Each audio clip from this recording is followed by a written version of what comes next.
Hello, and welcome to the first in a series of live interactive webcasts from the Econolite EGI Learning Center. We have folks logged in from all over the US and Canada. Thank you very much for joining us. I couldn't be more excited. My name is Scott Robinson. I'm one of the product managers here at Econolite, and I'll be your host for today's session on making sense of sensors. Making sense of sensors. This is a different approach for Econolite. Many of you know that for nearly 25 years, Econolite has been a strong and proud promoter of otoscope video detection. And thanks to your strong support, we've been able to deploy more than 125,000 video sensors around the world. But growing demand from our customer base over the last few years has warranted us to reevaluate our detection portfolio to meet growing demand for changing applications and more complex traffic management solutions. So we really want to adjust our portfolio to meet that growing demand. Is this change in philosophy new to Econolite? Not really. In the past, many of you may have recognized or known Econolite to be an exclusive NEMA house, and you know that in the past decade we've greatly expanded our traffic controller offering, as well as the type of traffic control cabinets that we offer. So expanding our detection portfolio falls right in line with our philosophy in other traffic management solutions. Today, I want to walk you all through a series of unique intersections located around Southern California that give you an idea of what we're talking about in expanding to a multimodal detection strategy. And that means considering different detection technologies for a specific application to mitigate a specific problem. And so as we go through that, I think you'll recognize some of these intersections are awfully similar to the locations you may have in your area. And again, we'll encourage you to submit your questions as we go through this program. Our first location that we're going to take a look at takes us up into the high desert of Southern California to the beautiful city of Palmdale, California. Now, I've been up in Palmdale at all times of the year, and they get horizontal blowing snow, nothing crazy, not feet of snow or anything like that, but they do have freezing rain, freezing roads, torrential downpours in summer monsoon storms. So the weather conditions there run the gamut. And this particular agency has long been a supporter of otoscope video detection at their signalized intersections. What's of concern to the traffic engineers in Palmdale is that a number of their intersections are actually the crossroads of high-speed arterials. So the posted speed limit on this particular example is 55 miles an hour in all directions. So the challenge for the traffic engineers, or what keeps them up at night, is knowing that they don't have advanced detection back far enough to better control the intersection and prevent vehicles traveling sometimes 15, even 20 miles per hour over the speed limit from running red lights or creating a dangerous situation. In short, they don't have a good means of controlling vehicles from entering a dilemma zone. So they're gassing it or they're heavily braking. So this intersection offers some unique characteristics. One is, as you can see, being in the high desert, there's minimal obstruction. So they don't have a lot of trees or shadows from trees, so that's not a problem. The approaches are relatively straight. They don't have curved bends. Most of them are at 90-degree angles. As I mentioned, they are high-speed approaches. And you'll see in a minute that a lot of the vehicle traffic that is going through this approach is a combination of passenger vehicle and heavy truck traffic. So we're going to jump in the car and take a look at this intersection so you can get a real-world look at this approach. So we're headed eastbound on Avenue S, running right here through Sierra Highway, and you can see vehicles are moving really at a good clip as they make their way home from work. So this is a typical run through this particular arterial. Now we're going to turn around and head westbound, and you can see that we've got heavy truck traffic. We've got vehicles moving at speed. Seems pretty moderate at this time, but as we approach our intersection, we have a radar unit posted, mounted right here above the signal, and we also have video detection up here on the luminaire arm. So we're doing we're using video detection for the stop bar and radar for high-speed advance detection. So those are some of the characteristics and a view of the intersection firsthand from a driver's perspective. And I wanted to emphasize some of the solutions that this agency had deployed to better control the intersection. First is that the city, again, has been a long-time provider and supporter of video detection, deploying hundreds of intersections worth of Autoscope, and they really recognize the value of the video and bringing that back to the TMC. So the city has the fiber infrastructure to bring that video back and make traffic management decisions remotely. So that's a big requirement for the agency. Additionally, in managing the stop bar, Palmdale is under a new mandate. Well, it's not so new anymore, but it's a mandate in California that all cyclists, and I'm speaking about bicyclists, are lawful users of the roadway.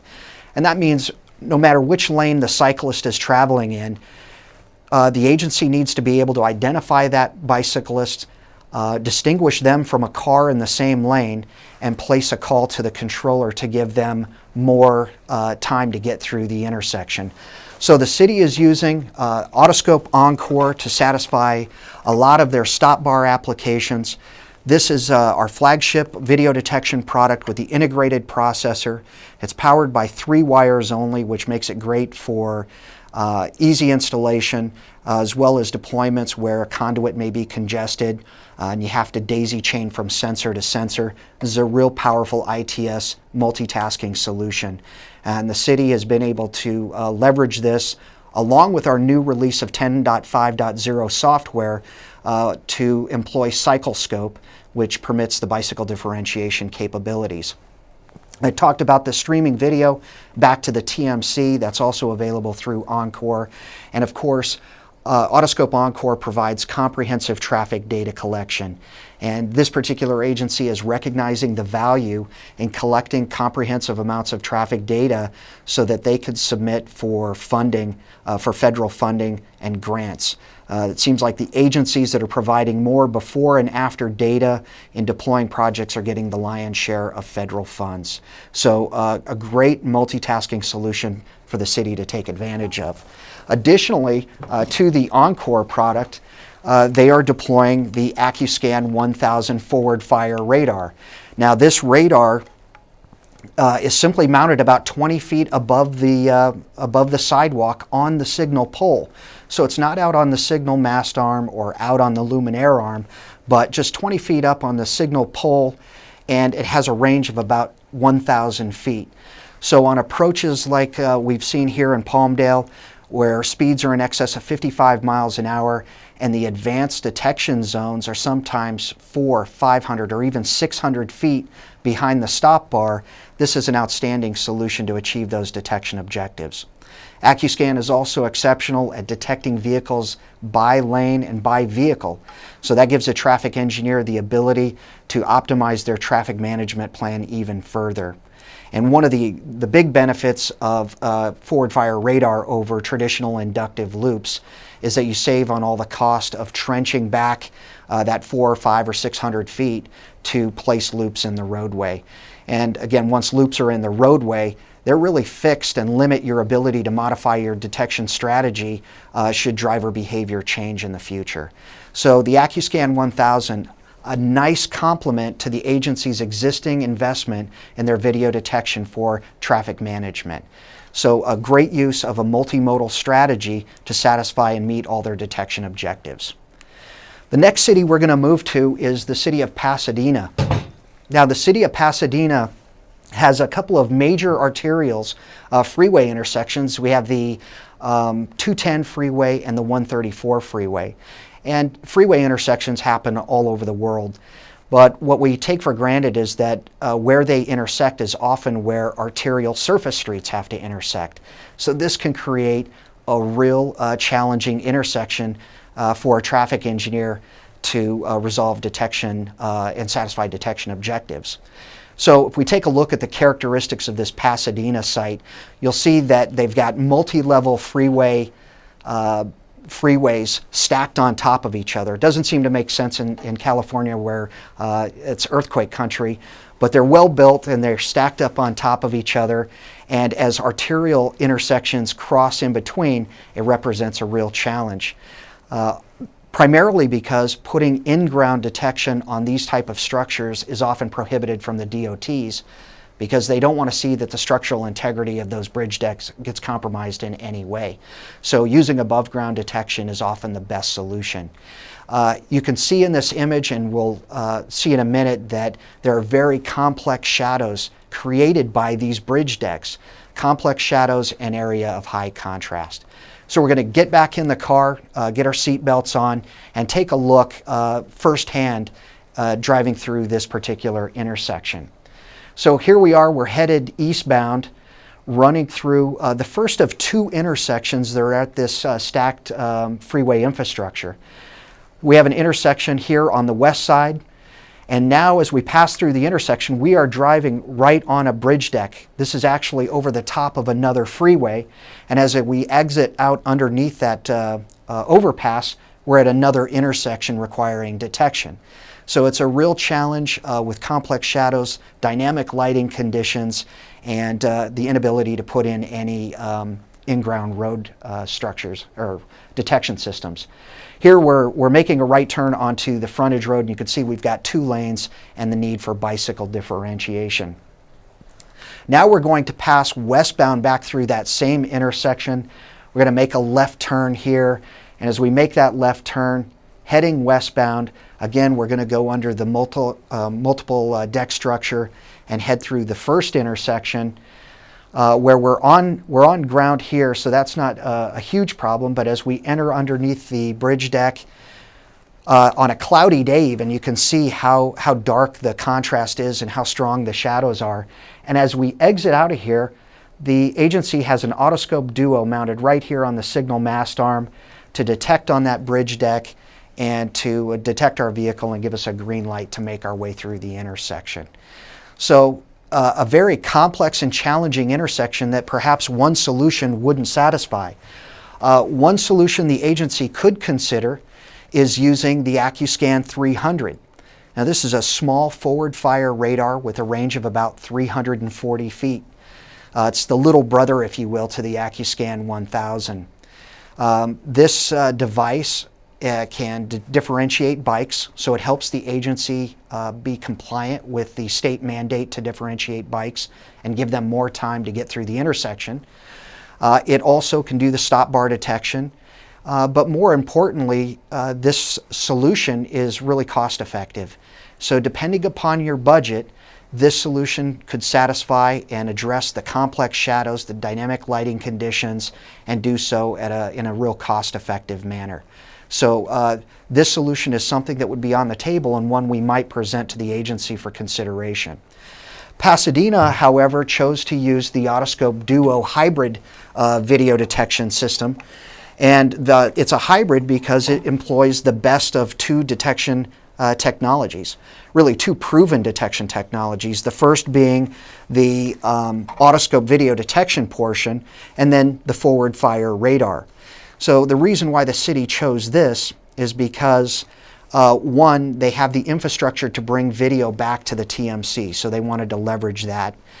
2, they get to employ the radar to do the stop bar detection. Bicycle differentiation is a part of this solution is done by Cyclescope. But more importantly, the city already has a wide deployment of Autoscope product throughout the agency. So when they give consideration to having to train their signal techs on a new detection solution, it was easier to choose a solution that they were already familiar with. That minimized their training costs, and their signal techs were already well familiar with the Autoscope product. So this was the solution that they chose, and the combination of these 2 technologies is exceeding their expectations on this particular application. So a great opportunity again to see 2 different detection technologies could be employed to satisfy the requirements of this specific intersection.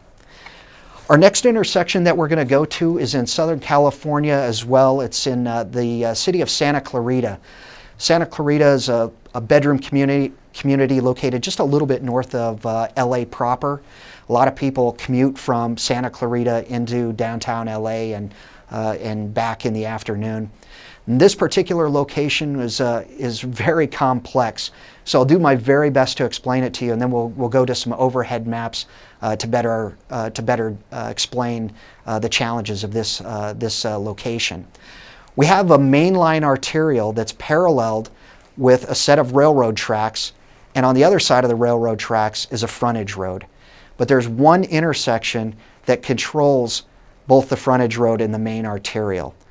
So when vehicles in a right turn lane of the main arterial want to turn right to get onto the frontage road, they sometimes make a left turn after they get across the tracks. That prevents people on the frontage road from making a left turn over to the arterial.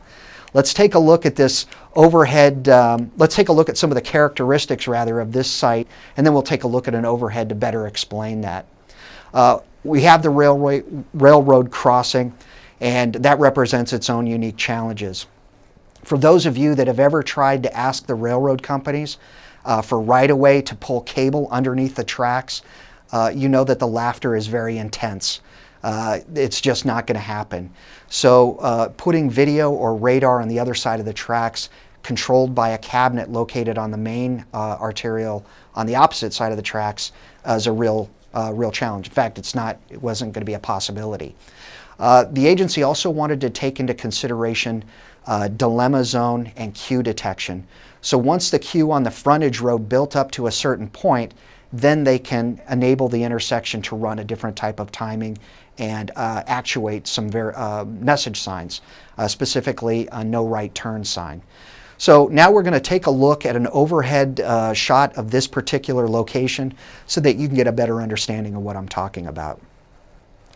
As we go to this overhead view, you can see that there are a lot of traffic, cars that would need to be making a right turn here across the tracks onto the frontage road. And at the same time, there are vehicles on the frontage road that want to be making a right turn here, or excuse me, a left turn to get over onto the main arterial. So that in itself is what creates the challenge. So here we are, we're in our vehicle, and we're heading up, and right here the agency mounted a no right turn sign. So when the queue buildup on the frontage road is detected, the agency turns on the no right turn sign, and then that gives the queue on the frontage road the opportunity to get into the signalized intersection. And you'll see that here. It's this left turn movement right here that prevents vehicles on the other coming in this direction from making a left turn. So here we are. We have in-ground wireless sensors planted in this left turn lane going up to repeaters that are mounted up on the signal lighting poles over the railroad tracks. And once they're detected in that left turn lane, that signal is carried over wirelessly to the traffic control cabinet, and vehicles are able to make their left turn across the tracks and enter a green light at the signalized intersection on the main arterial. Just a very complex application that I think if you think carefully, there are thousands of these types of locations around the country, around the world for that matter, and a wireless solution is a perfect example of what can be done here. So the city of Santa Clarita deployed and employed the use of AccuSense, a directional in-ground wireless sensor that can be placed in each lane of travel for optimal stop bar detection. It can also be placed in the advanced zone or back from the stop bar for queue detection or queue measurement. So the benefit here is specific spot-on placement of where exactly you need your detection to be. The wireless nature, of course, lent itself to the success of this particular project in Santa Clarita by being able to jump over the train tracks and over moving trains while still providing accurate detection of the left turn queue. And again, the thing I really enjoy about the AccuSense in-ground wireless sensor is its scalability. This is a solution that you can put into the ground on just one lane if necessary. If your budget is limited and you can only do one lane, then you can start there, and as your budget and the project requires, you can expand the deployment of these sensors just by simply adding them in to the surface of the roadway. So a great solution. The city was extremely impressed and pleased with the performance, and it's led to broader deployment in the city of Santa Clarita, along with video vehicle detection. So they too are employing a multimodal strategy in the city of Santa Clarita. All right, our last intersection that we're going to take a look at is not unlike any campus anywhere around the country. We've got UC Irvine in Irvine, California, and we'll also go to Colorado State University in Fort Collins, Colorado. As you can imagine, students love to ride their bikes, and there's a lot of bicycle traffic around universities. And so bicycle detection, making sure that they have enough time to get through the intersection safely, is a primary concern of transportation professionals all around the world, really. And so having a solution that can accurately detect and differentiate a bike from a car is a key requirement. So we'll look at some of the requirements, or some of the characteristics rather, of this intersection. We know that they have a high volume of cyclists as well as pedestrian traffic. There's more passenger vehicle traffic than heavy truck traffic in a lot of these locations, but that can certainly be an element of any intersection in a university town. Oftentimes they have small arterial side streets, and so the detection requirements there can vary from the main line, where you may be resting in green. So detection priorities could simply be focused on the smaller side streets. And so we're going to get into our car again and take a quick run through this particular intersection in Irvine, California. So as you can see, very quaint university town, lots of passenger vehicle traffic. We have, now we're jumping over to our Fort Collins, Colorado site. This is April 16th, folks. A blowing snowstorm. We have a cyclist coming into the right turn lane. It's being differentiated as a bike and placing a call to the controller to give them more time to get through the intersection through the use of bike min green in an approved controller. Here we have another cyclist approaching in the right turn lane in Fort Collins, again under very dramatic artifact weather conditions. We've got vehicles in the through lane placing a call to the controller. And we'll go back and take one more look at just how bad that weather is and just how spot on that bicycle differentiation is.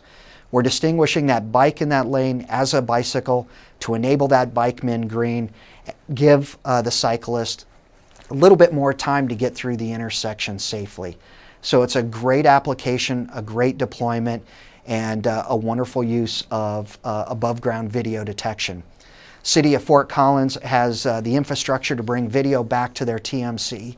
So the advantage of being able to make traffic management decisions remotely from their TMC is of significant importance, and so that's why they wanted to leverage Autoscope there. So we have the Autoscope Encore that we're using in Fort Collins and in UC Irvine for bicycle differentiation, stop bar detection, comprehensive traffic data collection, and streaming video. Again, a real feature-rich ITS solution that's multitasking. It's doing all these things simultaneously. Another consideration for similar applications may be to use the AccuSense micro radar puck. This is an in-ground wireless sensor that is specific to detecting cyclists, and because it's using a micro radar, it doesn't matter whether the bike is made of carbon or aluminum, and so it's a great opportunity to leverage one or more detection technologies to satisfy your bicycle detection requirements.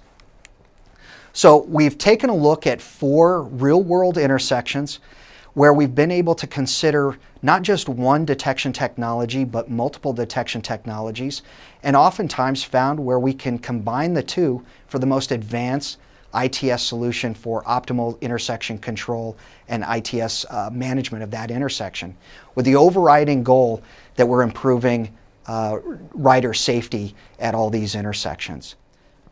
So at this time, I would like to close out the session, and I just want to thank the EGI Econolite marketing team, for their hard work in getting this program put together.